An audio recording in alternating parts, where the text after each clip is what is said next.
Tervetuloa Raksapodin pariin. Tänään puhutaan rakentamisen sääntelystä ja vähähiilisyydestä.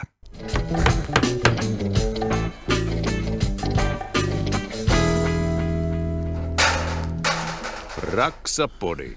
Tämä on tämä meidän ATK-järjestelmä nyt sitä luokkaa, että täällä voisi päästä jo Star Trekkiin.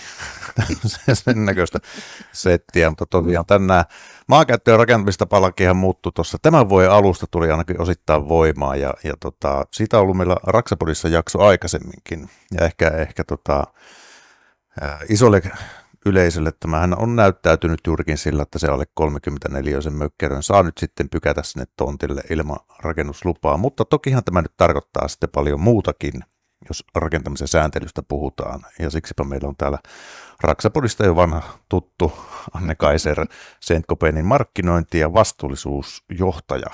Näinhän se meni. Kyllä. Nykyinen titteli, silloin et ollut sillä. Silloin oli vastuullisuuspäällikkö. No niin, mutta se on aina parempi kuin johtaja. No, okei. Koska me otetaan nykyään vain johtajia vieraaksi tänne meidän podcastiin, mutta tervetuloa, ja tänään on tosiaan tarkoitus vähän paneutua nyt sitten rakentamisen sääntelyyn ja perataan sitä nyt ihan olan takaa ja myöskin vähän hiilisyydestä, mitä ollaan tässä meidän podcastissa nyt juteltu pidempäänkin vähähiilisyydestä, mutta mennään sitten siihen. Onko Suomi sääntely Suomi? No, kyllähän Suomi on lähtökohtaisesti, mikä ei ole erikseen sallittua, on kiellettyä. Joo. Tähän tämä meidän mentaliteetti on.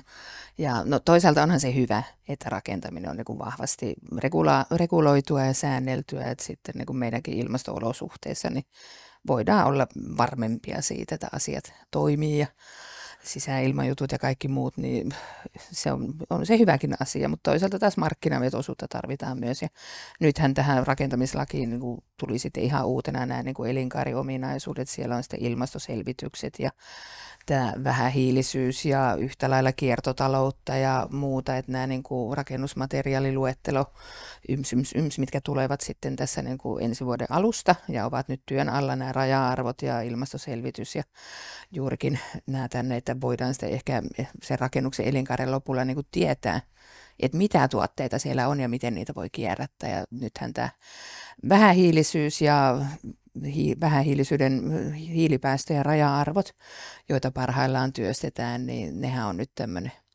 kuuma peruna, että sitten jää nähtäväksi, että miten. Paljonhan tätä on harjoiteltu monta vuotta, erilaisia laskentamenetelmiä, niitä tainnut parikin jo mennä tässä ja niitä on sitten matkan varrella rukattu, niin saa nähdä, että miten se sitten lähtee ohjaa tätä rakentamista niin kuin tulevaisuudesta, saavutetaanko niitä vähähiilisyystavoitteita. Niin. Tämä kuulostaa nyt, kun meilläkin oli se jakso tästä uudesta laista ja sitten tämä, miten tämä nyt on sitten otsikkotasolla toteutunut, niin kuulostaa todella laajalta, pömpsiltä ja siltä, että onko se niin laaja, että sitä ei pysty kukaan enää niin järkevästi valvomaan tai sitä ei voi kukaan toisaalta tietää, että miten tämä sitten jalkautuu niin loppupeleissä. Ja mikä se vaikuttavuus? Niin. Miltä se näin, niin tehdään, niin katsotaan tätä tietysti materiaalivalmistajan vinkkelistä.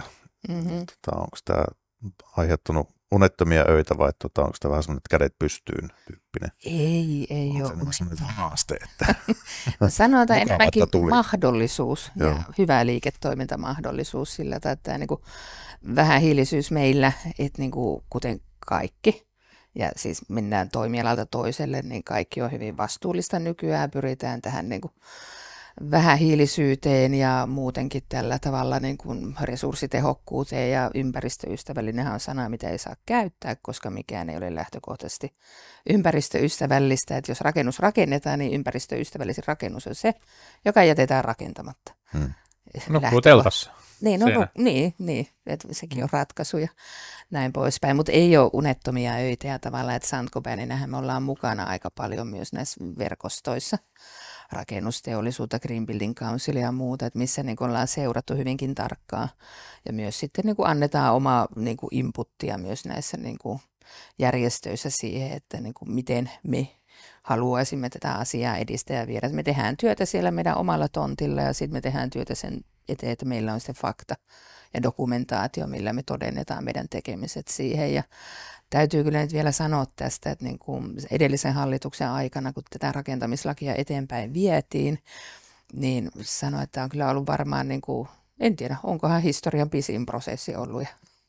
Että olisi ollut aika valmista jo silloin edellisen hallituksen aika ja nyt tämä nykyinen hallitus totta kai niin kuin ihan henkilökohtainen mielipide pikkasen vesittikin tiettyjä asioita siellä. Mutta se, mikä oli nyt niin kuin tässä pitkässä juoksussa niin kuin tärkeää, että siinä niin kuin tämä sidosryhmädialogi ja se, että niin kuin hyvin monenlaiset toimijat pääsivät sitten loppupeleissä antaa mielipiteensä, kommentteja, osaamista ja vaikuttivat siihen, että miten tämä nyt niin kuin loppupeleissä tuli, että olisi se niin kuin ollut aika keskeneräinen vielä silloin ja olisi monta kysymystä jäänyt auki ja on vieläkin auki ja sitten että katsotaan, miten se ensi vuoden alku ja mihin ne raja-arvot asettuu ja miten sitten tämä osaaminen, pätevyys ja muut, että kun tätä laskentaakin tehdään ja sen, että raja-arvoja on ja kuka sitä laskentaa tekee ja pysyykö se niin kuin samassa nuotissa ja sitten niin kuin rakennusvalvonta, monet muut viranomaiset, siellä tulee paljon uutta, on nämä kaikki digitaaliset kaksoset ja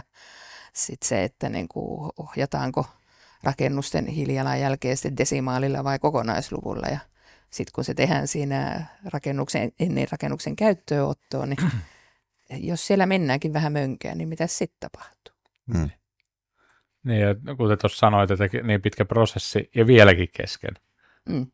Että osittain ainakin, että sitten toikin, mistä ollaan itse Vantaan kaupungilla jonkin verran on myöskin tekemisissä noiden asioiden ja sääntelyn kanssa, koska siellä on nykyään se on kaupunkiympäristölautakunta, eli Vantaan kaupungin suunnittelussa on mukana ollut vaikuttamassa nyt 8 vuoden ajan, niin siellä just se on käyty läpi näitä, kun suunnitellaan jotain alueita ja mitä pilotteja ja miten vähän hiilisyyttä ja tolleen, niin se on aika niin kuin karua, kun näillä virkamiestasolla henkilöt, jotka on saanut koulutuksen siihen, niin heilläkin menee sitten, mullakin varmasti ja pahoittelut jo etukäteen sinne kuuntelijoille ja katselijoille voi mennä tässä niin kuin termit sekaisin, kun en ole sen alan asiantuntija, mutta se, että sitten kun virkamiehilläkin menee sekaisin vähähiilisyys ja ympäristöystävällisyys ja sitten rakennusaikaiset päästöt ja sitten koko elinkaaren päästöt ja sitten vielä se, että niin kuin puhutaan sitten uusiutuvasta energiasta ja ne kaikki saattaa tulla samassa niin kuin esimerkissä ristiin rastiin, niin olisi myös paletti, kun se ei ole ammattilaisillakaan hallussa, kenellä se pitäisi olla. No näkisin siis tämä osaamiskysymyskin on tosi tärkeä, että se, että totta kai niin kuin rakennushankkeeseen ryhtyvä ja tilaaja, että siellähän se niin kuin tavoitteetkin asetetaan sitten, että halutaanko vielä kunnianhimoisempaa vai mennäänkö vaan sillä, mikä on se normi tai tavoitellaan sitä raja-arvoa, mutta niin kuin, kyllähän tässä niin kuin on konsulteille hyvä tekemisen paikka, mutta että niin kuin minä kyllä näkisin, että sitä osaamista pitää sitten saada niin kuin sinne tilaajapäähän, pitää saada materiaaliteollisuuteen ja muuta, että konsulteille riittää aina tekemistä. Rimaa nousee koko ajan, että jos me puhutaan niin kuin sääntelystä ja vastuullisuudesta ja ESGstä ja taksonomiasta ja muusta, että ei se nyt ihan heti lopu, mutta että niin kuin, ja sitten vielä ajatellen sitä, että hiilipäästöt ja niiden laskenta, niin sehän on vielä helppoa. Että jos me mennäänkin sitten tuonne niin kuin luontojalanjälkeen, luontokatoon, niin siellä nyt raksuttaa sitten aika kovasti, että miten tätä lasketaan, mutta että niin kuin, ei ole niin kuin helpporastia just se, että niin kuin rakennusvalvonnan roolia, just tämä, että on konsultteja pilvin pimein, kertyykö se osaaminen sitä oikeaan paikkaan ja toisaalta miten sitten sitä niin kuin jaetaankin. Että tuleeko meille tietokanta, missä sitten tulee olemaan näitä niin kuin rakennuksia niiden eri hiilijalanjälkeen, voiko sitä oppia?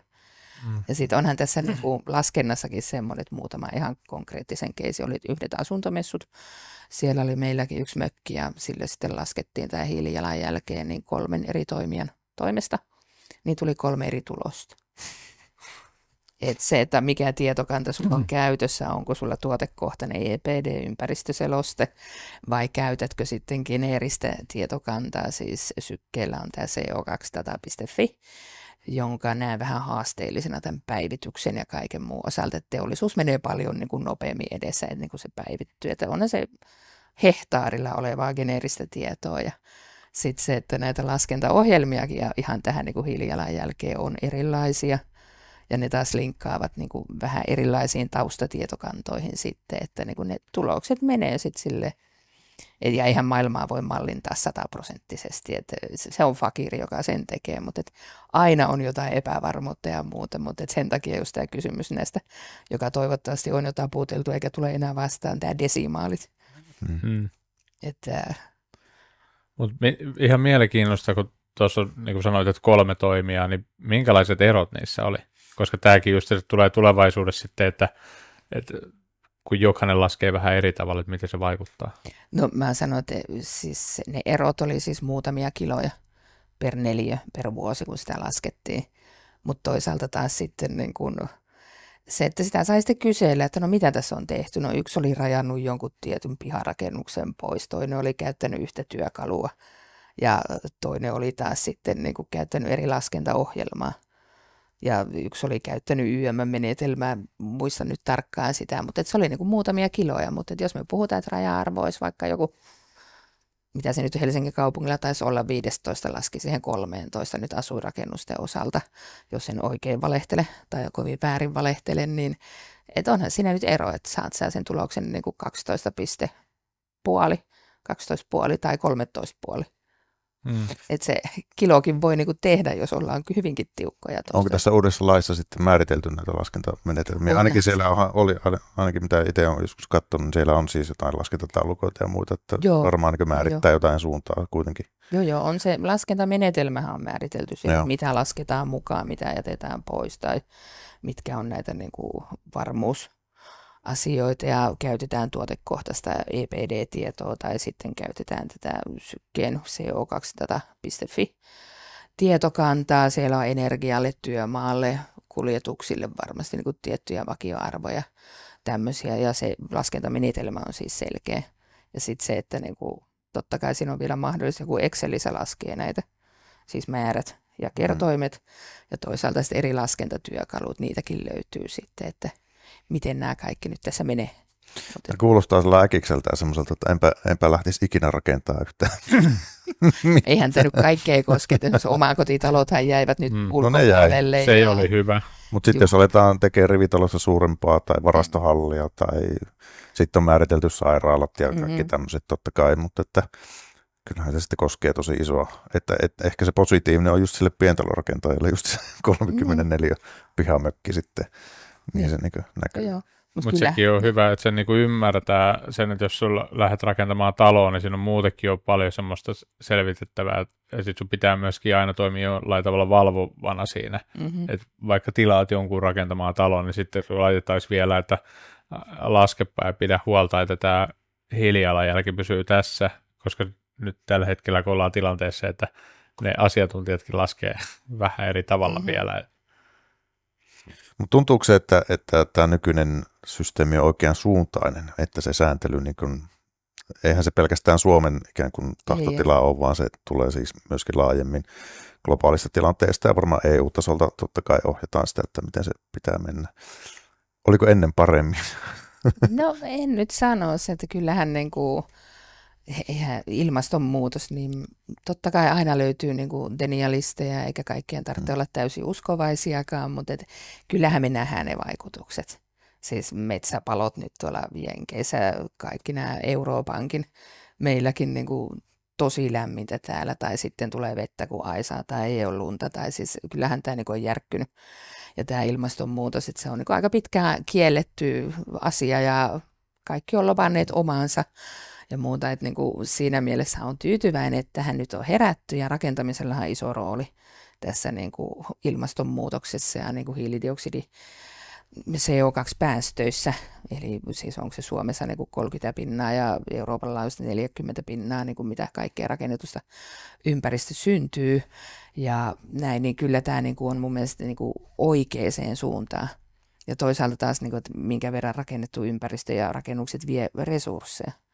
Neitseellisiä luonnonvaroja ja muuta, että sitten mennään sinne luontokadon puolelle ja muuta. Että kyllä tämä mun mielestä niin kuin oikea suunta on, ja totta kai siis niin kuin tärkeä asia on se, että niin kuin regulaatioista tasapäistä, että kaikkien ketkä siihen mukaan niin kuin on laskettu, täytyy toimia, mutta sitten onhan aina se edelläkävijöiden joukko, jotka on niin kuin jo kunnianhimoisempia kuin regulaatio ihan itsessään, että semmoisia kiinteistöomistajia, isoja omistajia meillä Suomessa onneksi onkin.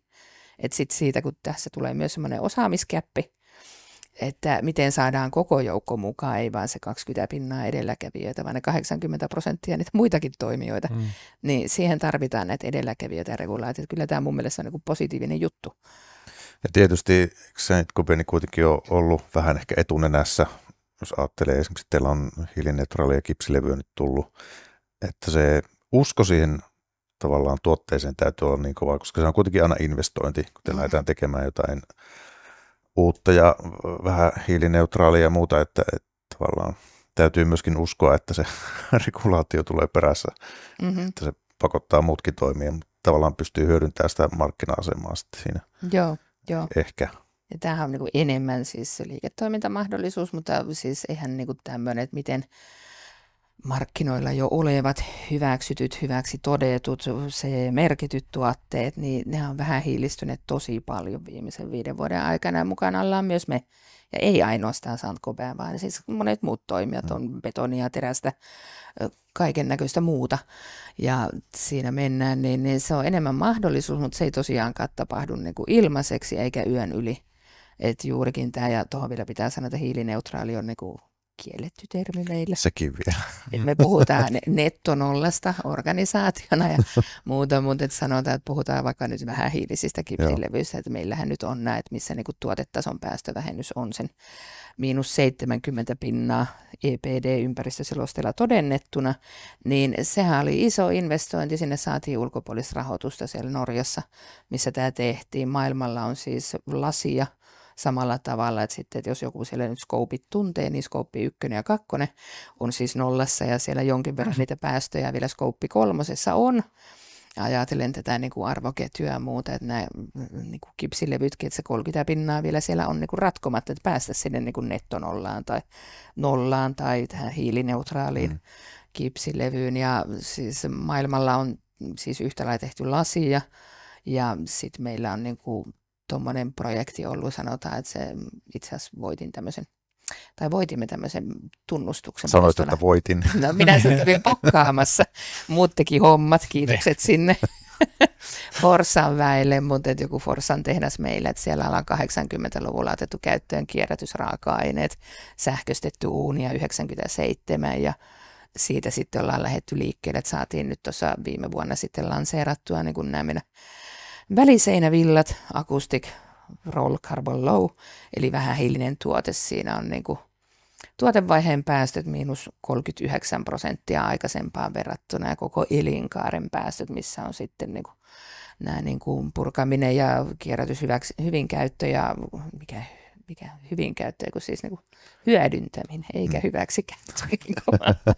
niin mukana, niin siinä se on 31% pienempi se niin kuin hiilijalanjälki ja tämmöistä tehdään, mutta et just niissäkin niin puhutaan sitten niin miljoonista ja voi olla niin kuin monen vuoden työ, että tämmöinen isoin asia, mitä sanoisin tästä ja mikä meille on, niin kuin, ja on varmasti niin kuin tosi vaikuttava koko alalle, että meillä on Raahessa tämmöinen kuonan jalostuslaitos, mitä parhaillaan rakennetaan, että siellä on runkoja, taitaa olla kattokin jo päällä ja laitteet sisällä ja tarkoitus pistää se laitos niin kuin puksuttaa tuossa kesäkuussa. Niin siellä on tämmöinen ihan uniikki. Maailmassa on tällainen kuonanjalostuslaitos, millä me korvataan perinteisiä sementtejä sitten niin Weberin kuivatuotteissa. Mitä kuonaa sinne?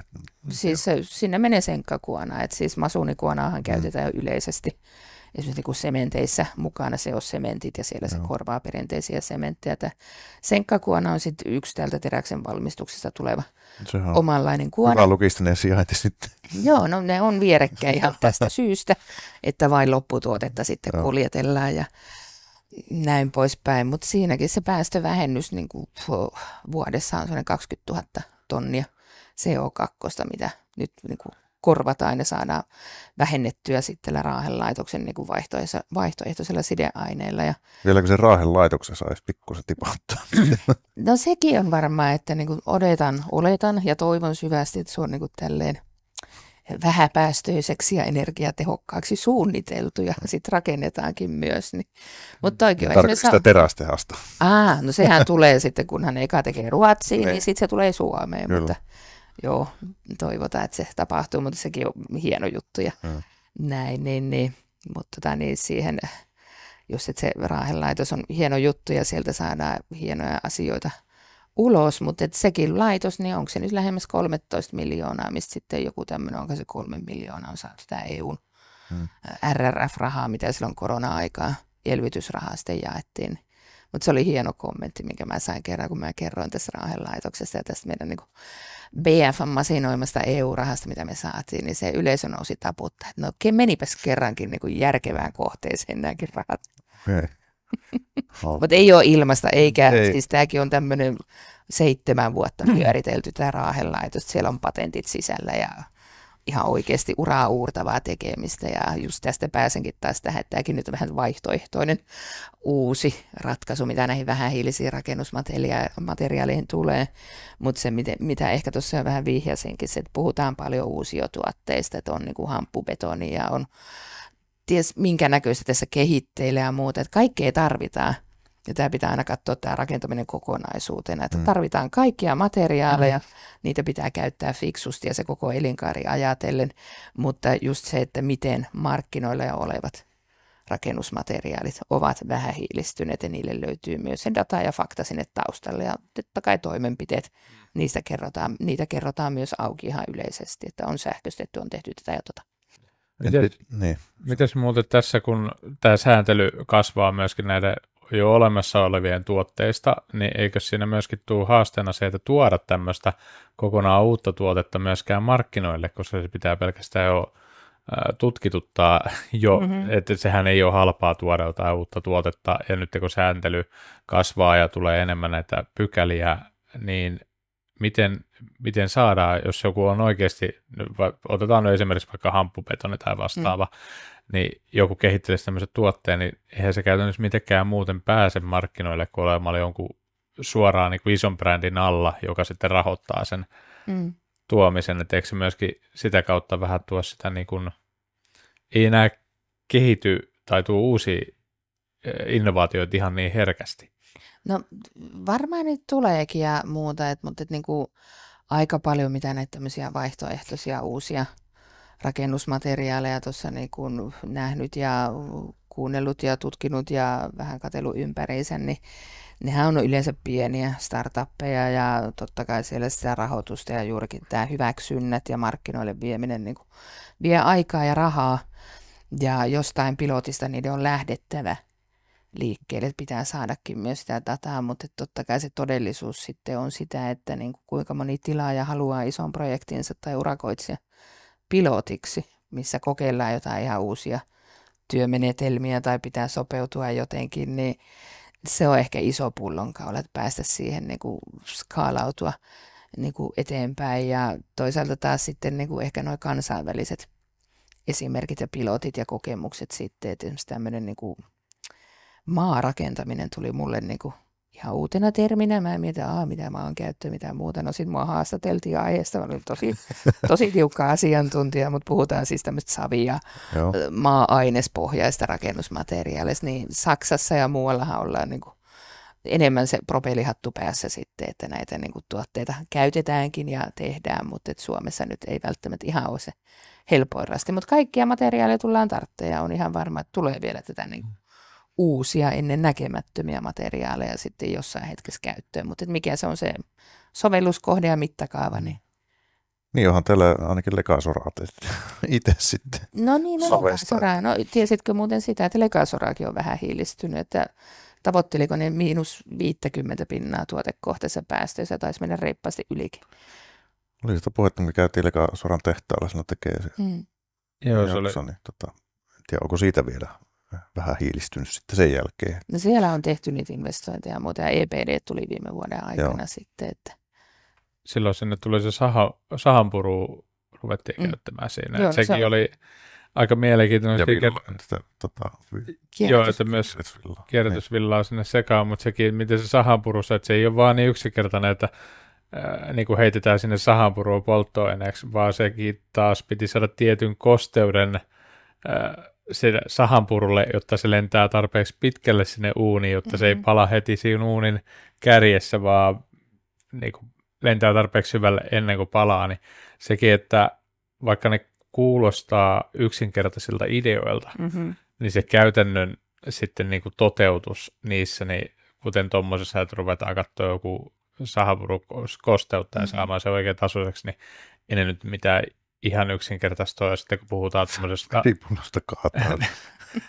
Mutta sitten kun puhutaan vielä niin isosta tuotantolaitoksesta saamaan sinne niinku toimintaa, niinku, kun laitos käy täydellä teholla sitten vuorokauden ympäri, että ei sitä nyt joka ilta sammuteta, että kyllä se kun uuni on päällä, niin sitten se niinku kaikki pitää pyöriä. Joo, ja onhan se, niinku, jos me lähdetään jotain tuommoisia vaihtoehtoisia raaka-aineita hakemaan, niin että sä niitä kaupan hyllyltä hae. Vaan se on niinku pitkäaikainen kehitystyö sitten niinku toimittajien kanssa ja tietyt speksit siellä ja ajattelee jotain meidänkin niinku lasivilla-tehdasta ja mitä siellä tehdään, että se energiatehokkuus on ollut niinku tosi pitkään siinä, mutta sitten että siellä on niinku, sanoin, että en tiedä monta kymmentä riviä voisi Excelissä olla pienempää tai suurempaa projektia, että millä niinku mennään sitten eteenpäin, että se sähköstäminen ja meillä nämä biokaasut ja lämmön talteenotto ja muut, mutta ne on semmoista tekemistä, mitä me tehdään sitten silleen siinä teollisena toimijana, ja sitten kun me tehdään se tuote, ja sillä on se ympäristöseloste, joka kertoo sen hiilipäästöt, ja kertoo paljon muutakin, mutta tämä CO2-päästöt nyt totta kai siinä on se kärki, niin nämä menee käsi kädessä, että teot täällä, ne todennetaan sitten täällä toisaalla. Onko se hintalappu sitten aina negatiivinen, että sitten jos teette jotain muutoksia siihen, että ottaa vähän hiilisiä, niin sitten se hintalappu ei välttämättä ole aina sillä miinusmerkkinen, vaan että se on tuo myös kustannussäästöjä sitten siinä toteutuessaan. Voi tuoda kustannussäästöjä. No, niin pitkässä juoksussa, että onko se aina kalliimpi vaihtoehto mennä sitten niin ympäristöystävällisempään vaihtoehtoon? No kyllä minä sanon, että jos me siitä maksetaan jotain, meillä niin kuin tuotekehitysihmiset tehtaalla tekee töitä ja on projektit, joilla on tietyt takaisinmaksuajat ja vastaavat. Kyllähän sitä pitää preemio saada. Että minkä suuruinen se sitten on ja mikä se kysyntä. Että nythän on hyvin tämmöinen eriskummallinen markkinatilanne, että hyvä kun niinku saadaan rakennettua. Mutta sitten kun tämä lähtee liikkeelle tästä, niin, ja uskon, että sitten tämä niinku oikeasti kysyntä näitä vähähiilisiä tuotteita kohtaan kasvaa. Niin kyllä mikä määrittelee sen kysynnän sitten, kuka se ikään kuin mihin väliin te yritätte sitten työntää sen informaation, että niille tuotteille olisi myös kysyntää, koska teissä itse rakentajat on varmaan niin pieni ja suuri porukka, mutta siellä tietoisuus tuntuu olevan ainakin omasta kokemuksesta ja vaatimustaso aika vähäistä siihen, että mitä rakennetaan vaikka remontoinnissa. En näe, että rautakaupassa joku kulkee joku pädi kädessä ja tutkii tuotteiden EPD-ympäristöselosteita. Tai muuta, mutta totta kai niin juuri tuolla puolella, että niin tämmöinen itse rakentaa tai korjaa tai muuta, niin se maailma on vielä vähän kaukana ja toisaalta kauhean monet niin jonkun verran näkee esimerkiksi sitä, että kerrostalot ja muut, mitä markkinoidaan nyt sitten niin kuluttajille, niin ei se sielläkään vielä ole niin kovin isossa roolissa tämä, että puhutaanko vähähiilistä ja vastuullisuudesta. Mutta kyllä se lähtee siinä niin isossa kuvassa, niin ne on nuo tilaajat ja niin rakennuttajat tai sitten niin isot urakoitsijat, että missä se, niin se on se maaperä, missä niitä vaihtoehtoja voi tarjota. Ja tilaajahan se on, että mikä on sen hankkeen kunnianhimo. Että jos joku haluaa tehdä ihan oikeasti, niin kuin NREP on hyvä esimerkki tämmöisestä niin kuin hyvin kunnianhimoisesta niin kuin kiinteistöomistajasta, kiinteistösijoittajasta, niin heillä on kunnianhimoiset tavoitteet ja he niin kuin nimenomaan niin kuin, esimerkiksi niin kuin kerää listaa vähähiilistä tuotteista, mitä voi käyttää. Ja sitä kautta sitten niin kuin se menee siihen arvoketjuun, millä rakennetaan. Ja urakoitsijat, isot urakoitsijat on myös hereillä kyllä. Ja tietyn tyyppiset erikoisurakoitsijat myös, että riippuu, puhutaanko me julkkarista, loivista, katoista vai mistä, että kyllä niin kuin heille tämä tieto jo niin kuin onneksi osuu ja uppoo. Joo, ja kai se tavoitetila olisi se, että sitten se ainoa vaihtoehto olisi tuotteissa sitten loppupeleissä olla, että sä pystyt vaan tekemään niillä. Siihen tämä maailma menee kuitenkin, että niin kuin nyt puhutaan regulaatiossa ja tasapäistää ja materiaaliteollisuus on jo tehnyt temppuja ja tekee edelleenkin, niin kyllähän se kaikki, ihan yhtä lailla kuin energia vähän hiilistyy, niin kyllä mä näitä rakennusmateriaalitkin niin kuin vähän. Yhtä hyvä esimerkki just nämä betoni, vähän hiiliset betonit ja yhtä lailla betonien päästöluokitukset ja tällaiset. Nehän on työkaluja, millä mennään eteenpäin. Ja ne ajaa väkisenkin koko alaa sitten. Yksi, mikä kuitenkin on merkittävänä tekijänä näissä erilaisissa hankkeissa, on myös, tulee ihan niin kuin sieltä kaupunkitasolta ja myöskin se, että kun ihmiset äänestää jossain kuntavaaleista tai muuta niin kuin rakennetaan vaikka jotain uutta sairaalaa jonnekin, niin kyllä siinä sitten kuntapäättäjät, minkälaisilla arvo siellä ollaan ja minkälaisia sitten tavoitteita on ja sitten myöskin se, että tunnetusti se, kun asetetaan tavoitteita ja myöskin se, että missä se on vähän helpompi, että jos sulla on yksityishenkilö ja sitten ihmiset maksamassa joku vaikka kerrostaloprojekti, niin siinä nyt on, jos sanotaan, että siihen tulee vaikka 10 pinnaa sitten niin kuin itse todelliseen hintaan lisää, niin kyllä ne asunnot jää myymättä. Siinä vaiheessa, jos siinä vieressä on sitten taas tämmöinen talo, jossa sitten ei ole välttämättä viety niitä asioita niin kuin ympäristöystävälliseen suuntaan, niin monesti sitten tämmöiset erilaiset sairaalat tai kaupungin julkiset hankkeet, niin niissä sitten halutaan vähän olla edelläkävijä, koska se myös tekee sen, että joskus mä kritisoin sitä, että miksi kaupunki rakennuttaa hirveän kalliita ja monimutkaisia rakennuksia ja ihan ihmeellisillä julkisivuilla, niin mulle perustelut oli se, että koska katsoppa eroa, että kun tehdään julkisia isoja hankkeita, niin minkälaisia taloja tulee ympärille. Ja siitä se, että jos rakennetaan vähän hienompi päiväkoti siihen, joka näyttää ulkoisesti myös siistiltä, niin kyllä ne se naapurirakennukset näyttää myös ihan huomattavasti niin kuin siistimmältä kuin sitten taas muuten, koska voidaan vaatia sen jälkeen, koska siellä alueella on, niin kyllä se loppujen lopuksi pienien ihmisten päätöksestä ja siitä niin kuin ideologiasta sitten kasvaa se, että sitten jollain alueella suoraan, että joku kylä kokonaisuudessaan tuohon Vantaallakin alueita, jossa on pilotoitu muun muassa puurakentamista ja sitten rakennetaan erilaisia halleja, joissa sitten on tämmöinen liikuntahallissa, niin pitää kilpailu sinne säädöksissä oli myöskin se, että minkä verran niin kuin syntyy päästöjä ympäristölle. Siellä on niin kuin ihan pykälinä laitettu kilpailuehtoja. Totta kai hinta ratkaisee paljon, mutta siellä on jo vaatimustasona näissä julkisissa hankkeissa tulee nämä ympäristöasiat. Joo. Ja ilman muuta ja totta kai niin kuin julkinen rakentaminen pitääkin olla sitä edelläkävijää ja toisaalta se, minä haluan, että minun verorahani käytetään sitä fiksusti. Niin ja jos julkinen talous nimenomaan julkiselta puolelta tulee tämmöinen normisto, niin voisi kuvitella, että he itse sitten noudattavat. Joo, ja varmaan noudattavatkin ja kunnianhimoa erilainen Helsingin kaupunkiasuntorakentaminen. Siellä on asetettu raja-arvoja ja muita ja sitten just tämä niinku päiväkodit ja vastaavat ja tästä niinku tulee taas mieleen tämä asia, että ei ole niinku mikään yksinkertainen juttu, että jos puhutaan niinku kestävyydestä, vastuullisuudesta, että esimerkiksi niinku rakennukset, rakennusmateriaalit, että missä niinku se on se, että ei pidä lähteä osaoptimoimaan, että siellä pitää huolehtia just se niinku terveys ja turvallisuus, sitten on nämä vähähiilisyysasiat, pitkäaikaiskestävyys, tekninen niinku suorituskyky tuotteilla ja monet muut asiat. Että se, että niinku katsotaan vaan pelkästään vaikka sitä vähähiilisyyttä, mutta sitten unohdetaan kaikki muu, niin se ei kauhean pitkälle vie.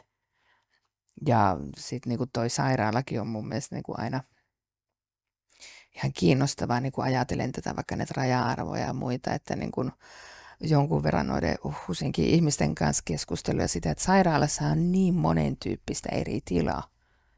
Ja se, että joku niinku energiatehokkuus, energiatodistus ja muuta, että siellä mennään tehohoidosta jostain röntgen puolelle sitten on niin kuin ihan tämmöistä normaalia potilashuonetta, on toimistohuonetta ja muuta ja siis ties mitä. Että siis ne ei tule ikinä olemaan niitä niin kuin kirkkaimpia tähtiä tai vähähiilisempiä, että se on niin moninainen se laitos ja se, että toisaalla syntyy ihan hirveät päästöt ja käytetään energiaa, toisella voidaan olla vaikka miinuksella. Niin. Että sitten se, että niinku Leikkaussalissa tänään vähän vähemmän valoa. Niin säästetään vähän.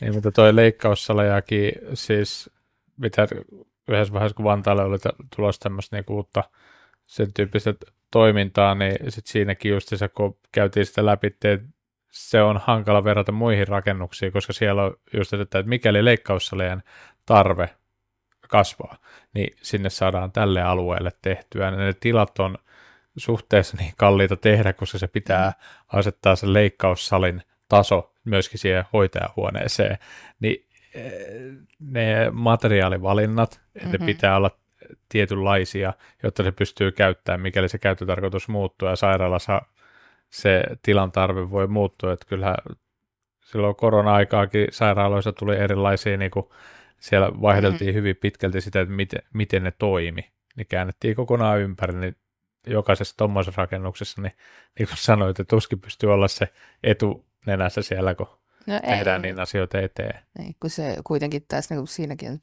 kiinteistöomistaja, HUS-kiinteistöt, joka nyt näin niin kuin hallinnoi ja rakennuttaa ja tekee, mutta siis hehän niin kuin tarjoaa ne puitteet sille niin kuin varsinaiselle toiminnalle, mikä on se ihmisten terveys ja tämmöinen, että niin kuin just tämä raja-arvo niin kuin kiinnostaa sitten, että mihinkähän se asettuu näiden sairaaloiden osalta. Oliko tässä uudessa rakentamislaissa sitten selkeitä semmoisia sun mielestä epäkohtia tai semmoisia turhuuksia? No, sehän on kuitenkin aika laajakin paketti ja muuta. Ja näitä. Onko muuten kokonaan lukenut läpi? En ole Se on ihan valtava opus. On kiva osallistua johonkin workshopiin tai webinaariin tai muuhun, missä joku jo valmiiksi pureskeltuna kertoo. Mutta on näitä esityksiä kuultu paljon ja sitten onhan niitä niin kuin julkista lausumista ja kommentointiakin tehty. Että se sidosryhmän dialogi ja se työ, mitä tehtiin, niin se oli hyvä juttu. Ja sillä sitten päästiin niin kuin eteenpäin, että niin kuin isoja kysymyksiä on ollut nämä vastuuasiat ja pätevyysasiat ja se, että niin kuin mistä saadaan sitten niin kuin tämmöisiä päteviä henkilöitä tulkitsee tätä niin kuin hiilimaailmaa ja muuta. Ja siis en tiedä, siis ei siinä nyt semmoisia turhuuksia ole, että ei ole ehkä ihan helppo ratkoa, että just tämä ilmastoselvitys ja sitten niin kuin tämä elinkaariajattelu ja kiertotalous, että mikä se niiden vaikuttavuus sitten niin kuin oikeasti on. Että sitä niin kuin on pohtinut ja varmaan en ole ainut, joka on pohtinut, että onko sitä mietitty ihan. Mikä tämä elinkaariajattelu, niin mikä tällä hetkellä siinä on se, että kuinka pitkä se elinkaari on, koska sekin taas on merkittävä tekijä ja kun mun mielestä kaikki rakennusmateriaaleja pitäisi siinä mielessä kohdella niin kuin neutraalisti sen rakentamisen edessä, että kuinka pitkät ajat siihen lasketaan. No joo, no tähän ilmastoselvitykseen lasketaan niin kuin 50 vuoden elinkaari, mutta sehän on niin kuin ihan liian lyhyt aika.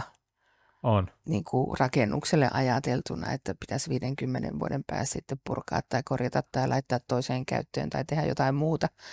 Että kuitenkin sitten, niin kuin, että kyllähän ne rakennukset käytännössä suunnitellaan jo niin kuin pidempi-ikäisiksi, mutta totta kai se on varmaan niin kuin, se on tämmöinen niin kuin laskennallinen kikka, millä voidaan sitä vähän tasapäistää ja tehdä sitä vertailua, mutta että kyllähän tuolla niin kuin, siis mitä nytkin puretaan, niin eikö se käytännössä, onko se 40 vuotta vähän allekin keski-ikä, mitä Suomessa eniten puretaan, niin ei se nyt ihan oikein ole, että se pitää olla pidempi elinkaari ja sitten mitä se konkretia on ja mitä on laskeminen. Ja se, että jos tuolla niin kuin, onhan tuolla keskustassakin monta 100 vuotta vanhoja mökkejä ja se, että niin kuin tämä puu-betoni vastakkainasettelu, niin helposti se menee siihen, että betonille voit odottaa sen 200 vuotta. Niin kuin näin se harva mökki nykyään rakennettuna betonista kai sitä 200 vuotta luultavimmin kestää. Mutta just se, että niin kuin se osa optimointikin voi viedä sitä harhaa ja se, että pitäisi niin kuin just miettiä se kokonaisuus. Ja 50 vuotta, niin sekin on aika pitkä aika taas sitten toisaalta, jos mietitään, että niin kuin on rakennettu rakennus tänään ja sitten se haluttaisiin sieltä niin kuin materiaalit kiertoon 50 vuoden päästä, niin onhan meillä sitten varmaan se digitaalinen kaksonen ja on lista näistä rakennusmateriaaleista ja muista, mutta kuka sen päätöksen sitten tekee siellä 50 vuoden päässä. Me voidaan tehdä vaikka kuinka kiertotaloudellisia rakennusmateriaaleja ja muita, mutta eihän meillä ole mitään niin kuin halkaistua sanaa. No ei ainakaan minulla 50 vuoden päästä. Mutta nehän voi olla silloin miettiä, että kaikenlaisia ne on tehnyt silloin. Nämä oli kaikki ihan turhia. Mitä sä oot mieltä, kuinka pitkä aika siinä pitäisi olla, tai pitäisikö siinä olla niin kuin 2 aikaa, mitä lasketaan? No en mä tiedä, varmaan niin kuin sitä laskentaakin tehdään sitten tuolla taustalla, mutta et siinä mielessä vaikka niin kuin ajatellen, että Norjassa on 60 vuotta, mitä lasketaan Suomessa 50 vuotta. Mm. Mm. Niin. Mikä se on? Niin. Mutta niinku, kyllä mä näen, että no jos toi 50 on nyt tuohon niinku laskennalliseen tekemiseen ja siihen, että niinku päästään vähän samalle kartalle, mutta sitten niinku todellisuudessa se todellinen niinku ikä, mikä sille rakennukselle on suunniteltu, niin olisi se nyt sen mukaan sitten järkevää laskeakin. Ja kyllä se joku varmaan laskeekin omaksi tiedokseen sitten. Että... Ja se mun mielestä lähtökohtaisesti hassua, no omakotitalous nyt ymmärtää, siellä lukee kaikissa suunnittelussa se 50 vuotta, mutta kyllä sitten kun on ollut näissä isommissa julkisissa hankkeissa, niin siellä on ollut 100-150 vuotta se, niin kuin, mitä perustuksissa lukee siellä, että kuinka pitkälle ajalle se on laskettu. Et tietyllä tavalla mua vähän ihmetyttää se, että kertaa jos ne suunnitellaan rakennukset kestämään, ne rakenneratkaisut ja materiaalit kestämään yli 100 vuotta, niin sitten kuitenkin päästöt lasketaan vain 50 vuodelle. Eli periaatteessa sitten me käytetään taas materiaaleihin, että käytetään sitten liikaa rahaa, liikaa rautaa, liikaa betonia taas suhteessa. Että tietyllä tavalla se, että sitten jos rakennetaan 50 vuotta, niin periaatteessa voisi siirtyä taas konttirakentamiseen, että kontit tuosta taas sitten toiseen paikkaan tai metallipuristimeen sen ajan jälkeen. Että siinä on kyllä vähän hassuja kohtia siitä, ja se menee monella just sekaisin se, että vähähiilinen rakentaminen ja sitten koko elinkaaren niin kuin hiilipäästöt, niin se on täysin eri asia, ja yleensä puhutaan ihan eri tuotteista, niin se on taas tietyllä tavalla, niin kuin sanoit itsekin, että puu ja betoni, niin siinä ollaan vähän niin kuin toisissa ääripäissä. Joo. Että miten löydetään semmoinen kultainen keskitie, niin ilman, että ketään niin kuin suositaan, mutta myöskin se, että asiat menee eteenpäin. Ja onhan ne ihan faktoja, mitä pitää myös sitten niin kuin myöntää. Että se, että jos joku rakennus sen 150 vuotta kestäisi, niin mun mielestä se olisi niin kuin ihan järkevääkin niin kuin ottaa huomioon ne kaikki monet muutkin asiat, että se osaa optimointi ja materiaalineutraalius, niin kuin, sehän on tosi tärkeää. Ja että niin kuin, no, reaalimaailmaa on vaikea 100% mallintaa, kuten me tiedetään, mutta niin kuin, siinä mielessä ja yhtä lailla sitten niin kuin tässä, kun puhutaan rakennusmateriaaleista, näistä niin kuin ympäristöselosteista, joka on vain dokumentti, mistä löytyy elinkaarilaskennan tulokset, niin siinä mehän tehdään esimerkiksi nämä selosteet, sillä siinä on koko elinkaari. On se tuotevaihe ja on kuljetustyömaalle ja sitten on se käytön aikainen ja sitten on tämä, että kun rakennusta, totta kai siinä on korjaukset ja ylläpito ja tämmöiset siinä välillä, että jos pitää jotain materiaalia vaihtaa ja muuta, mutta sitten päästään sinne elinkaaren loppuun, missä sitten niin kuin rakennus mahdollisesti puretaan tai osin puretaan ja sitten sieltä, että meneekö niitä materiaaleja kiertoon, hyötykäyttöön, materiaaliksi tai uusiokäyttöön tai muuhun vai päätyykö ne penkkaan, niin sieltä elinkaaren lopusta löytyy sitten nämä ratkaisut. Mutta se, että Suomessakin katsotaan paljon sitä A1-A3, eli tuotevaihe, eli se raaka-aineet, tehtaalla tuotteen valmistaminen ja se, että se on valmiina siinä portilla sitten rekka-auton kyytiin menossa, niin siellähän on sitten tämmöisiä, että jos siinä alkuvaiheessa nyt vaikka esimerkiksi sitä niin kuin puhutaan biogeenistä hiilestä, eli lähtökohtaisesti niin kuin voi olla vaikka pakkauksessa olevaa puuta tai vaikka jotain biohiiltä tai mitä nyt sinne ikinä materiaali olisi voitu laittaakaan. Tai sitten, että se on puuperäistä, bioperäistä niin kuin materiaalia, niin se, että se siellä elinkaaren lopussa sitten, että jos se päätyy polttoon, niin se sama hiilidioksidihan vapautuu sitten tuonne taivaalle. Tai sitten, että mikä materiaali lähtee kiertoon ja millä tapaa, että no, kipsilevyt kiertää meillä ja mitä muuta, mutta niin kuin sekin ajatellaan vielä, että ei tuijoteta vaan niitä tiettyjä arvoja siinä niin kuin tuotteenkaan vähähiilisyyden osalta. Mutta tämäkin on tämmöinen. No, kuulostaa konsulttien taivaalta tämä rakennuslaki myöskin, että jo lähtien siitä, että ilmastoselvitys ja ympäristöselvitys ennen kuin aletaan rakentaa ja kaikki, että se on niin hirveästi ennakkotyötä tietysti. Saatikka sitten, jos mennään niin tarkempiin nyansseihin, niin pitäisikö meidän perustaa Mikko tuommoinen konsulttitoimisto? No niin. konsultti, joka ei ole vastuussa mistään. Niin, mutta kertoo, että miten se homma pitäisi tehdä. Niin, miten se pitäisi tehdä, joo. Niin. Ja tosiaanhan tämä siis ilmastoselvitys tehdään nyt tämän uuden lain mukaan sit vasta siellä ennen rakennuksen käyttöönottoa. Mutta kyllähän fiksu rakennuttaja ja koko niin tämä projektitiimi, niin kyllähän se lasketaan siinä alussakin ja sitten lähdetään ohjaamaan, että päästäänkö sinne finaaliin sitten halutulla tavalla. Onko siihen sanktiota olemassa? Että eipä tämä nyt toteutunutkaan. No en tiedä, eipä taida olla vielä. Mitä sitten? Niin. No ottakaa tämä nyt sitten käyttöön. Niin, en tiedä, että kyllähän se niin kuin alkuvaiheessa voidaan, että jos on tämmöinen hyvin poikkeuksellinen vaikka niin kuin tontti tai jotain muuta, että siellä pitää tehdä erikoisempia asioita, niin silloinhan sitä raja-arvosta voi saada jotain löyhennystä, mutta en kyllä nyt muista niin tuoretta keskustelua, että olisiko tästä niin kuin sanktiossa, että mitä tapahtuu, jos teräyttää niin kuin monta 10% yli sen raja-arvon.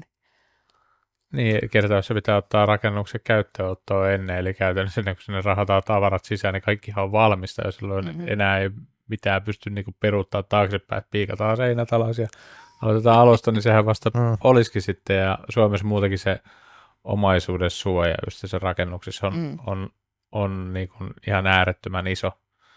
Että tontilla ei loppujen lopuksi ole ihan niin iso suojaa, mutta siinä vaiheessa, kun siinä on rakennus päällä, niin sitä ei ihan heville lähdetä kaatamaan. Tai... No ei, ja uutta rakennusta varsinkaan. Ne. Mutta tähän ei kaikki päde kato korjausrakentamiseen, niin sitten kun se on tehty valmiiksi ja todettu, että vituksi meni, niin sitten voi sanoa, että no, tämä ei ole enää uusi. Sitten se menee korjausrakentamisen puolelle, jos lähdetään muuttamaan.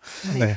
Minä heti löysin konsulttina tähän tämmöisen näkökulman. Sitten siis tämä koko korjausrakentaminenhan jäi pois tästä niin kuin rakentamislaista ja näistä ilmastoselvityksistä ja muista, että sekin on niin kuin sinänsä kiinnostava. Koska... Niin, koska ainakin lehtijuttujen perusteella sitä kyllä suosittaisi enemmänkin sitä, että ei veetä matalaksi, vaan osittain puretaan ja tehdään niin kuin vanhaa, uudistetaan ja muuta, että se olisi hyvä, että siihenkin olisi joku sääntely, koska ollaan totuttu siihen. Se on tosi hassua, että mä ymmärrän sille, että totta kai siihenkin joskus tulee, se on ihan satavarma, mutta se, että siihen ei aseteta suoraan niin kuin sääntelyä, koska siellä on erilaisia projekteja, mutta se, että siinä ei joudu edes laittaa raporttia siitä, että niin kuin näin tämä on niin kuin mietitty, että tämä vaihtoehto A, B, C, D, nämä ei ole sen takia kannattavia, niin nyt tehdään tämä ja nyt tulee sen takia enemmän päästöjä, koska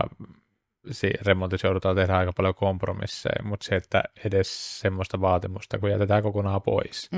Sama mitä kun uudistaloja rakennetaan, niin sekin, että tietyllä tavalla, että vaaditaanko me vaikka, että pitää olla takka tai ei pitää olla takka, tai pitääkö olla aurinkopaneelit tai aurinkokeräimet. Aurinkopaneeli ja aurinkokeräin on kaksi eri asiaa, ja sitten sekin, että mitä me vaaditaan ja pitääkö ottaa huomioon suunnittelussa, ja siltikään me ei voida mitään nostaa pakolliseksi tällä hetkellä suosia tiettyjä, niin sekin on vähän, että itse mä olisin sitä mieltä, että esimerkiksi aurinkopaneelit ja keräimet, niin se, että haetaan rakennuslupaa johonkin, niin mun mielestä se pitäisi olla siellä ehtona se, että ei se, että sä asennat ne sinne, mutta se, että sun pitää olla suunniteltu, että onko ne, niin kuin vaikka laittaa, että talo sijaitsee semmoisella tontilla, että tässä ei ole aurinkokeräimille tai paneeleille toimintamahdollisuuksia ollenkaan. Se on otettu huomioon, mutta se, että jälkeenpäin, kun niitä lähdetään laittaa, ne ei ole enää välttämättä kannattavia tai ilmansuunnat katoissa ei toimi ja se, että siinä rakennusvaiheessa se ei vaadi montaa sekuntia miettiä vaikka katon kulmia ja niin päin voi se pienellä ohjauksella ei aiheuteta kustannuksia niille rakennushankkeeseen ryhtyvälle, mutta ohjataan sitä, niin kuin jätetään tulevaisuuteen mahdollisuuksia. Ohjaahan tuo ajattelu, niin pitää huomioida ja miettiä. Niin. Siinä, että onko mahdollista, ja vaikka sitä ei heti tekiskään, niin siellä voisi olla se varaus. Niin. Että jossain hetkessä, mutta ihan jännä nähdä, mihin te. Mikä Saint-Gobainin mielestä, tai mikä teillä on tulevaisuuden seuraava haaste, tai oletteko te jo niin kohti seuraavaa jo menossa? No, puhutaanko Suomesta vai globaalisti? No, molemmista, mitä globaalissa, mitä Suomessa. Suomeenhan se sitten globaalitkin ilmiöt jalkautuu. Suomessa me tehdään kovasti töitä, että me saadaan näitä niin ihan konkreettisia projekteja käyntiin ja finaaliin ja sitä kautta päästään tähän niin kuin liikkeelle ja finaaliin tässä niin kuin vähähiilisyydessä saadaan sitä vähähiilistarjoamaa eteenpäin. Mainitsin sen Raahen tehtä ja muuta ja onhan meillä tässä nyt niin kuin sanotaan tähän niin kuin vähähiilisyyteen ja muuhun liittyen vielä niin kuin meillähän on uutta liiketoimintaa, Kryso, rakennuskemikaalit ja betonin niin kuin pintakäsittelyaineet. Ja Hyvinkäällä tämä laitos avattiin viime kesäkuussa. Ja tämähän niin kuin, itse asiassa Saint-Gobain on nostanut maailmalta tosi paljon näitä tämmöisiä. Siellä on Krysot, GPC, CRS ja muut siis on tuolta niin kuin Australiasta, Etelä-Amerikasta, Intiasta, muualta ostettu rakennuskemikaalia valmistajia. Tämä on niin kuin semmoinen iso askel eteenpäin, että me autetaan niin kuin betonia vähähiilistyy, että mitä enemmän tulee vaihtosideaineita, vähähiilisiä betoneita ja muita, ne tarvitsee sitten erilaista lisäainetta. Notkistinta, huokostinta, yms, jotta se betoni toimisi sitten sillä tavalla, kun sen halutaan toimivan. Ja tässä nyt semmoinen iso loikka varmasti on niin kuin tuo infrarakentaminen.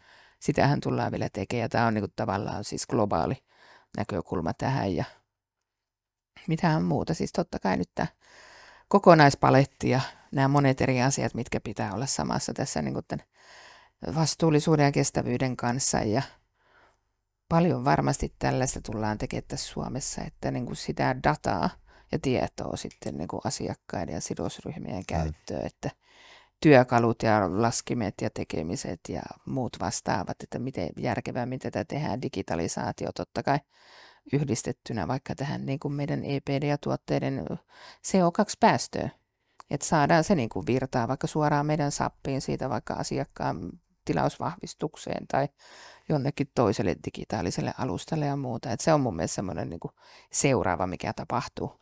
Että sitten loppuu nipunapu ja Excelit ja inhimilliset erheet siinä välissä toivottavasti. Ja sitten jos ajatellaan Saint-Gobain globaalisti, niin meillähän on tämmöinen niin kuin tarkoitus, purpose, missio, visio, miten tämän haluaa laittaa. Missio tai visio, eikä vissio, eikä missio. No joo, mutta kuitenkin making the world better home. Ja se, että niin kuin ajatuksena on tämmöinen niin kuin kevyempi ja vastuullisempi rakentaminen. Ja tässä nyt ei puhuta niin kuin kevyt rakentamista siinä mielessä, esimerkiksi miten Suomessa käsitellään joku kipsilevyseinät ja muut vastaavat, vaan puhutaan siitä, että on niin kuin globaali etelä, Afrikka, siis Aasia, Etelä-Amerikka, kehittyvät maat ja muut, että niin kuin ajatellaan jotain Afrikkaa ja tällaista, että niin kuin, tarvitseeko heidän rakentaa kaikkea siitä perusbetonista vai voisiko sen tehdä jotenkin eri tavalla. Että siellä kuitenkin pitää rakentaa ihan kauheasti. Eihän kukaan mene kieltämään, että kehittyvät maat, siellä ihmiset niin kuin nostaa elintasoa ja siis halutaan asua kestävämmin ja muuta. Että se on ehkä se semmoinen Saint-Gobain iso haaste. Joo. Mitä lähdetään ratkoa. Ja itse mä olin Pariisissa maaliskuussa tämmöisessä globaalissa niin kuin kestävän kehityksen ja rakennetun ympäristön konferenssissa, mikä oli itse asiassa ihan älyttömän herättävä. Että niin kuin mä asun tässä omassa sustiskuplassa ja sitten on tämmöinen pohjoismainen sustiskupla ja sitten meillä on Euroopan laajuinen sustiskupla. Ja joka kuplassa tehdään vähän eri tavalla asioita. Yksi on vähän edempänä ja puhutaan pikkasen eri asioista. Sitten on se ilmastoa tai onko se vettä, veden käyttöä tai energiaa tai miten se on. Mutta siellä pääsi kuulemaan niin kuin siis ihan oikeasti joku African Green Building Council tai Intiasta jotain järjestöjä, ihmisiä, tutkijoita yhtä lailla Etelä-Amerikasta. Ja näet, niin kuin, miten se muuttuu se näkökanta sitten ja se, että sanotaan, että eihän muut maat tee mitään. No esimerkiksi Kiinassa rakennetaan tosi vastuullisesti, niin kuin, että sielläkin on iso trendi, joka lähtee liikkeelle, mutta ei se näy täällä, mutta tuo niin kuin pisti ajattelemaan sitten sen ja taas mä pääsen valehtelemaan jotain väärin muistamaan, niin, mutta se, että niin kuin puhutaan tästä sääntelystä Suomessa ja niin kuin rakennusluvat ja muut, niin olikohan se lähemmäs 80%, mä voin ehkä tämän niin kuin maailman rakennuksista rakennetaan ilman minkäänlaista lupaa tai regulaatiota. Joo. Et sehän herättää kanssa ajattelee, että on totta kai niin kuin on slummeja, on missä asutaan ja muuta, niin kyllä me aika lintukodossa ollaan. Joo. Suomessa on kuitenkin otettu 1940-luvulla otettu rakennuslupakäytäntö ja itselläkin tullut muutamia rakennuksia vastaan, jotka on ennen sitä rakennettu. Sitten kun kyllä siellä jotain ollut niin kuin papereita siitä, niin sieltä tulee, että joo, että ei tässä ole mitään suunnitelmia ikinä ollut, että tämä on vaan tähän kyhätty. Että miten sitten, että onko tämä, että miten tälle rakennukselle sitten, että joo, että hän sai jostain 1940 lentokoneesta otettu jonkun tämmöinen kuva, niin jostain kaupungin, jostain historiajutuista sun muista sai kaivettua, niin sitten sen rakennusvalvonnalla ne rakennusvalvonta joutui piirtää sitten kuvat siitä ja toteaa, että se on laillinen rakennus, koska se on tehty ennen rakennuslupaa niin kuin aikaa, niin näin se vaan sitten on, mutta tänä päivänä se, että siitä ollaan aika paljon menty eteenpäin, että pitää olla yhdessä toisenlaista viherkerroinkin. Siitä ei ole nyt puhuttu ollenkaan, niin se jopa viherkerroin pitää olla niin kuin näillä pientalorakentajilla. Sekään ei ole ihan yksinkertainen, että miten se lasketaan ja sitten tulee joku tämmöinen toimitalo tai isompi toimija, niin ne toteaa, että tontti on liian pieni, niin miten me saadaan tämä korvattua. Laitetaan se tuonne katolle. Laitetaan sinne viherkatto ja loppujen lopuksi ne, mikä teki viherkerroin yksi, miksi se on, että ihmiset näkisivät sitä vihreyttä siellä kaupunkikuvassa. Ei se näy sieltä katolta. Kyllä, mutta sillä saadaan taas todettua, että viherkerroin on ok ja se on siellä katolla, mutta pihalla ei sitten muuta kuin pari kukkaruukkua. Joo. Se on katolle ja sisällä kosteusongelma. Niin, ja sitten nämä niinku parkkihallien, ne on sen kannen alla. Ja sitten siellä muutama vaivainen puu jossain nurkassa, niin semmoinen. En mä tiedä, itse asun niin lähellä luontoa Helsingissä, että kävin kerran tuolla, mikä tämä nyt on, Jätkäsaari. Siis varsin tuntematon paikka mulle, anteeksi kaikki. Niin. Mä oon asunut Milanossa ja Roomassa siis melkein 10 vuotta yhteensä, niin mulle tuli siellä semmoinen tunne, että kun täällä ei ole yhtään vihreää. Se oli ihan meni niin kuin silleen, tuli semmoinen ihan niin kuin olisi jossain, siis Milanossa tai Roomassa isossa kaupungissa betoniviidakossa pyörinyt. Niin, siellä on sellaisia pieniä puistikoita kuitenkin siellä. Niin, tai sitten siellä voi olla näitä viherkattoja tai muuta, mutta tuli semmoinen, että niinku, ja mulla on niinku henkilökohtainen mielipide, että jos mä Suomessa asun, niin mä kyllä asun siis silleen, että näkee metsän. Ei välttämättä tarvitse olla merta tai järveä, mutta se, että on metsä ja tilaa hengittää, että niinku, ihan ehdoton valinta. Ja tämä myöskin, kun noita erilaisia käynyt läpi kaupungin kanssa, että mikä on se ideologia, mitä halutaan rakentaa. Ja myöskin se, että toiset sanoo sen justiinsa, että joo, ei tarvitse talon ikkunasta näkyy niin vihreyttä ja sitten, että toiset sanoo, että pitää näkyä ja mikä on se määritelmä siinäkin, että kun suunnitellaan taloa, niin mikä on sitten sen, niin kuin, mikä on semmoinen ympäristö, jossa ihmiset haluaa asua, myöskin se ohjaa sen markkinat sitä, että aika harva haluaa ostaa sen talon, jossa ainoa näkymä on se naapurikaverin parvekkeelle. Niin myöskin yksi semmoinen entinen Vantaan kaupungin näitä apulaiskaupunginjohtajia, jotka on jäänyt jo eläkkeelle, niin silloin semmoinen periaate, että hänen mielestään hyvä asuminen on siinä vaiheessa, kun niin kun jokaisesta talon ikkunasta näkyy vähintään yksi puu. Ja mun mielestä tietyllä tavalla se on ihan hyvä niin kuin mittari siihen, että jos jonnekin suuntaan ikkuna, niin siinä pitää näkyä vähintään niin kuin se puu, että sitten saadaan niin kuin piharakentamisessa myöskin otettua huomioon, mutta Suomen taas rakennusmääräykset ei esimerkiksi näin parkkikansille, niin ei täällä minnekään laiteta puita. Ja sitten taas mennään tuohon Ruotsiin katsomaan, niin siellä taas ne ihan rakennusluvissa on määrätty, että sinne laitetaan tietynlaiset puut, että se näyttää niin kuin, paljon vihreämmältä. Että siinä on eroja niin kuin, tälleen, niin kuin naapurimaiden välissä on aika iso, että miten ne niin kuin, parkkitalojen tai nämä just mitkä on maan alla autokannet, niin siinä on isoja eroja siinä toteuttamisessa ja määräyksissä. Ja sillä on iso merkitys kuitenkin ihmisille sitten. Niin. Just se, että siitä oli Hesarissa joku juttu just tästä Kalasataman näistä puista ja parkkikansista ja muista, että, niinku, että pärjääkö ne puutkaan sitten siinä 0,5 metriä multaa alla ja sormet ristiin, että kyllä se kestää. Ja just tuo, että niinku, minkälainen on sitä hyvää asumista ja taas tavallaan näihin vastuullisuusasioihinkin taas. Meitä on niin moneen lähtöön, että kullakin on se oma elämäntilanne ja tarpeet. Että yksi tykkää semmoista mini yksiöstä, toinen taas niinku, haluaa vähän enemmän lääniä, mutta sitten ei ehkä välttämättä, niinku, siis siihen väliin mahtuu niin paljon sitä kaikkea. Mutta niinku, sitten se, että miten ne järkevästi toteutetaan ja miten pystytään tätä kestävyyttäkin ratkomaan tässä yhteisössä. Ja sitten niin kuin, no teilläkin on esimerkiksi se, että on näitä just, no, niin kuin tästä tuli esimerkiksi just, että tämä niin kuin villa ja kipsilevy, niin niistä niin kuin, tulee vähähiilisemmät versiot ja sitä kautta se kehittyy.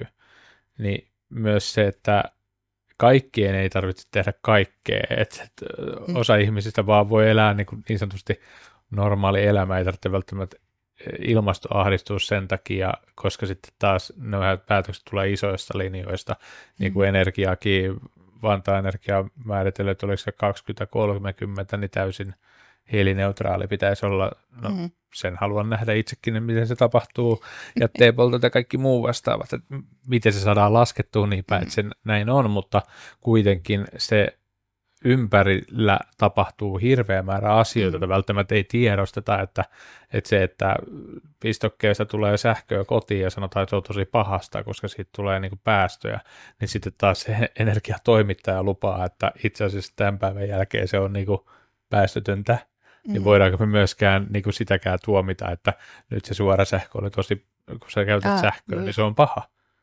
Että koska sekin kehittyy. Joo, kaikki kehittyy ja liikenne vähän hiilistyy ja just tämä energia ja teollisuus ja kaikki tässä ja mun mielestä ilmastoahdistus, niin semmoiseen niin ei kannata, niin kuin, totta kai meitä on joka suuntaan. Yksi on ekstremisti, toinen on denialisti ja siinä välissä sitten niin kuin iloinen joukko. Välissä muita. on totuus. Niin. Mutta ihan mielenkiintoinen uutinen oli itse asiassa tänä aamuna lehdessä siitä, että kun siirrytään paljon maalämpöön ja muihin energialämmitysratkaisuihin, niin sitten kaukolämpöverkko rapistuu. Sekin on totta siis. Ja sitten se aiheuttaa sitten sähköpiikkejä sitten niin kuin sähköverkkoon, koska sitten nämä maalämpökattilat joudutaan sitten niin kuin äärisäissä sitten lämmittämään sähköllä. Joo. Muuta, niin mielenkiintoisia tämmöisiä niin kuin lieveilmiöitä sitten. Joo, ja tossakin niin kuin itse asiassa siitä on oikeasti pitkä aika. Siis tuon kuntarahoituksen kanssa oltiin keskusteluissa näistä niin kuin tämmöisistä vihreistä rahoituksesta niin kuin kaupungille, kunnille eri juttuihin, niin siellä sitten tuli niin kuin tiettyjen ihmisten kanssa puheeksi tämä, että jos siellä on kaukolämpöverkko infrana olemassa, niin silloin pitää oikeasti harkita tarkkaan se niin kuin maalämpö ja se, että, niin kuin, että jos meillä on jo valmis rakennettu infra ja se tulee se kaukolämpö siihen, niin pitäisi ehkä suosia sitä jo olemassa olevaa verkkoa ja toisaalta kaukolämpökin vihertyy koko ajan. Niin, mutta hinta on aivan järkyttävä. Meilläkin oli iso taloyhtiö itsellä, tai onhan se vieläkin tuossa noin, niin 111 asuntoa, niin joka syksy se 30 € ylöspäin kaukolämpön hinta. Sitten se oli, että no se nyt on 160 tonnia tänä vuonna, ensi vuonna se on vielä enemmän. Niin sitten, että no kyllä meillä ainakin tämä maalämpöön siirtyminen niin saman tien olisi että Joo, no tuommoinen ja totta kai kustannukset ja kaikki elämän realiteetit siihen mukaan. Tonkin pointti kyllä tosi hyvin. Niin. Mutta se on kalliit kuitenkin se, että verkot rakennettu sinne ja sitten taas, että ihmiset sitten poistuu, koska hintakorotukset tulee ja se on tosi hankala yhtälö ja sitten kaupungin tasollakaan sitä ei saada niinku lain mukaan niinku määrittää, että mikä siellä on se lämmitysmuoto. Niin. Mutta sitten taas tiettyjä arvoja voidaan sanoa, että se pitää olla tiettyä energialuokkaa kuulua, mutta sekin taas on mun mielestä väärin, koska se taas suosii tietynlaisia rakenneratkaisuja ja lämmitysmuotoja myöskin, että just se niinku takka on huono asia, että takkaa, että käytännössä saa laittaa, jos olet sillä rajoilla ja sitten taas haetaan kompensaatio sitten, että ollaan nyt tässä rajalla, niin nyt jos mä laitan tuohon pari aurinkopaneelia tuohon katolle, niin se ratkaisee ongelman. Niin se ratkaisee tämän mun niinku, rakenteiden niinku, taas niinku, muuten ongelmat. Että. Mutta tuohon ilmastoahdistukseen pakko sanoa ja ihan kukkaruuku toiselta puolelta. Siis esimerkiksi tämä niinku pikamuoti ja siis kaikki tämä temut ja muut vastaavat, mitkä niinku nyt, että siitä kannattaisi ehkä ottaa sitä ilmastoahdistusta. Ei niinkään siitä, että missä asut, missä teet töitä, missä käyt koulussa. Että niin kuin, sillä on paljon isompi piikki tässä niin kuin meidän ajatellaan, että Suomessa ei päästöjä synny, mutta sitten kun me tilataan sieltä konttitolkulla tavaraa, niin ne päästöthän syntyy siellä. Ja sitten me nautitaan tästä, mutta niin kuin, tämä nyt vain yksi esimerkki, että mitä siis itsekin mietin paljon siis sillä tavalla. Ehkä me pitäisi tämmöinen ilmastoahdistusjakso pitää erikseen sitten, koska oli hiljattain myöskin juttuja vesitutkijasta suomalaisesta mainekkaasta, jota tietää asiasta paljon. niin siinäkin oli ihan mielenkiintoinen pieni knoppitieto siitä, että maailman makeasta vedestä yli 90% menee eläinrehun tuotantoon. Mm-hmm. Joo, ja vesihan on niin kuin ihan... Että hyvin pieni osa menee ihmisten niin kuin,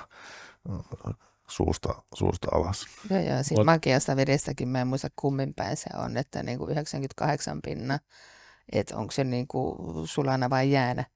Et se makea vesi, se on niin kuin, ja veden kiertohäiriöt, mitä tämä ilmastonmuutos nyt tässä aiheuttaa, niin ne on niin kuin ihan keskiössä siitä, että miten tällä pallolla pärjätään jatkossa. Ja toi vesi on semmoinen asia, että mistä niin kuin soditaan ja Kyllä. jano kun tulee, niin sitten lähdetään, että hippulat viuhuu tuolta niin kuin kuivuuden kohtaamismaissa. Mutta tämä linkkaa rakentamiseenkin sillä tavalla, että esimerkiksi kun ajatellaan Suomesta vaikka Etelä-Afrikkaa, ja siellä on sama Saint-Gobain, joka toimii, ja tehdään näitä ympäristöselosteita, missä Suomessa katsotaan sitä CO2-päästöä, niin siellä katsotaan taas sitten tuotteen vaatimaa niin kuin veden kulutusta esimerkiksi asennettaisiin. Joo, ja sitten taas Suomessakin on näitä, niin kuin menet tuonne kauppaan ostaa tiettyjä laitteita, pesukoneita sun muita vastaavaa, niin niissä saattaa olla, että sen takia se on saanut jonkun tietyn luokituksen, jotta se kuluttaa vähemmän vettä, mutta se todellisuudessa kuluttaa enemmän sähköä. Niin. Että se eko-ohjelma, mitä itsekin katsellut tuosta pesukoneesta, niin mitä tämä eko-ohjelma on sitten, kun googlettaa sieltä. Joo, että se vie niinku joku litran 2 vähemmän vettä, mutta se kuluttaa sähköä niinku X määrä enemmän. Niin taas se, että okei, jos käytetään 90% maailmantaloudessa niin raittiista vedessä niin rehuntuotantoon, niin se, että monesti sitten, että Suomessa meillä on ihan erilainen tilanne kuitenkin, että minkä verran täällä, että Suomessa kuitenkin vedetään vessanpöntötkin siellä niin juomakelpoisella vedellä. Että mutta suomalaisen vesijalanjäljestä suurin osa kuitenkin kulutetaan ulkomailla. Tuotteissa, mitä me syödään ja pidetään, niin että kyllähän meillä täällä vettä riittää. Niin. Kunnes joku sen tulee meiltä omimaan. Niin. Jos vesivessa keksittäisiin nyt, se kiellettäisiin. Kyllä. Joo, ihan varmasti. Jos vedettömät pisuaarit. Niin. Ja kuivakäymälät. Niin. No joo, oliko Mikolla vielä jotakin sillä lapulla mielen päällä? No varmaan tuosta kustannuksista voisi tähän loppuun, että miten se kustannukset niin kuin jakautuu, onko sinulla jotain esimerkkiä heittää, että mitä se niin kuin tarkoittaa tulevaisuudessa, ja onko se jopa niin päin sitten, että se mahdollisesti niin kuin pienentää sen niin kuin ihmisten niin kuin kustannuksia rakentamisessa, ja miten tämä koko niin kuin ympäristöpuoli vaikuttaa siihen lopullisiin kustannuksiin, prosenttiesimerkkejä tai muuta. No, joo, ihan vaikea tuohon nyt niin suoraan, mutta totta kai niin energiatehokkuus, sitä ei ikinä pidä unohtaa. Ja sitten se, että jos niin on tätä vähähiilistä, rakennetaan vähähiilistä ja investoidaan vähähiilisiin materiaaleihin, niin kyllähän se maksaa rahaa. Ja mikä se takaisinmaksuaika sitten on ja muuta, että niin kuin, ja eihän tämä nyt ole hyvän tekeväisyyttä. Että siellä on vihreä rahoitus, on nämä taksonomiat ja muut, missä sitten niin kuin, myös tästä niin kuin vastuullisuudesta vähäilystä palkitaan sitten siellä, niin kuin, kun myydään ja tehdään näitä asuntoja. Mutta esimerkiksi se, että kyllähän me pyritään niin kuin preemiota saamaan itsekin. Että en tiedä mitä lukuja tässä nyt pyörinyt, mutta 10 pinnaa. About tiaralla. Tiedän tuo mun rakas mieheni on SSAB:llä töissä ja tätä hiiletöntä terästä taitaa muutama kalikka kotonakin olla ihmeteltävänä, niin siis siellähän on ollut ihan selkeä linja, että se on 300 euron preemio per tonni. Ja about tiaralla joku teräksen keskihinta voisi olla jossain siellä tonnin luokkaa per tonni. Että se on ihan selkeä ja vaikuttaa siltä, että on se hiiletön teräs tai hiilineutraali sinne päin. Vähähiilinen teräs, että se ei välttämättä, niin nythän se on sitä zeroa ja muuta, niin kyllähän sitä on sitä haluttukin, että se menee autoteollisuuteen, siellä taitaa olla jo muutamat niin kuin rakentamisen puolenkin ja totta kai niin kuin SSAB ja Ruukki, meidänkin vähähiilinen teräsranka ja muut, niin kyllähän mekin siitä taidetaan jotain maksaa vähän enemmän sitten, että niin, ei se ilmaiseksi tapahdu, mutta totta kai sitten pitkässä juoksussa ja varsinkin jos on tämmöistä niin kuin tuotekehitystä tekemistä, niin kuin vaikka tämä meidän Raahen tehdas ja sen niin kuin nämä aika lähitulevaisuuden lopputuotteet ja muut, että siinä niin kuin johonkin ne kustannukset on pistettävä, eihän me hyvän tekeväisyyttä tässä tehdä, mutta sitten pitkässä juoksussa sitten niin kuin, kyllähän nämä asiat niin kuin, tasaantuu ja menee sitten.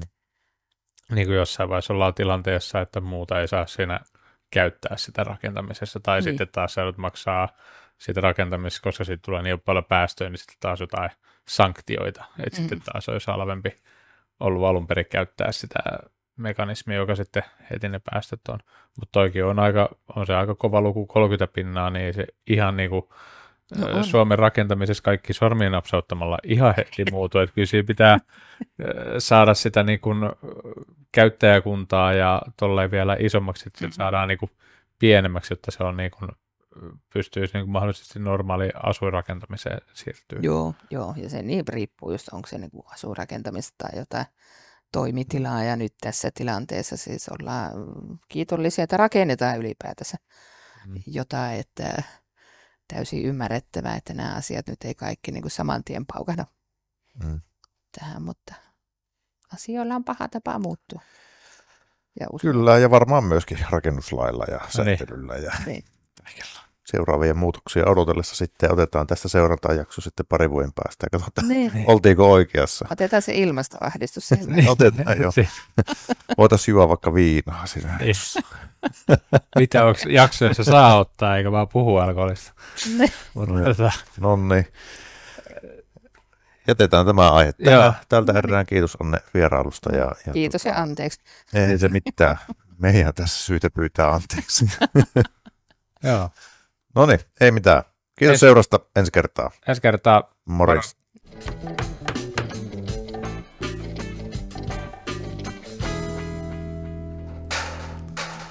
Raksapodi.